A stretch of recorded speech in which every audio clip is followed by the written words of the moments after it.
এখন যদি আমি কিছু বলি তাহলে তো খারাপ দেখাবে। হ্যাঁ তুই এই যে এটা খুললি কেন? বারান্দাটা খুলেছিস ঠিক আছে, এটা তোকে বলেছি না খুলবি না। আড্ডা কিছু খুল, টান দিয়েছিস বলে খুলেছিস। সর বেসিনের এটা খুলে নিয়ে যা, পাগল হয়ে যাবো আমি আজকে। আজকে এইটা যদি না ঘুমায়, এই যে ঘরের অবস্থা, এই যে পুরো ঘর নষ্ট করে ফেলে যেদিন না ঘুমাবে, 1 সেকেন্ডের মধ্যে ঘর নষ্ট করে ফেলবে। দিদি এটা কেন খুলেছে? বারান্দারটা লাগাতে পারি না, এইটা লাগালেই ও খুলে ফেলে, তাই জন্য ভাবলাম থাকার লাগাবো না। সকাল থেকে 3-4 বার লাগিয়েছি, খুলে ফেলেছে।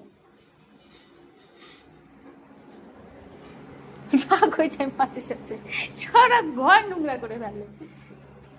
সে ঠিক আছে, ঘর নোংরা করলেও আমি গুছিয়ে নেবো, কিন্তু আকাশগুলো কেন করবে?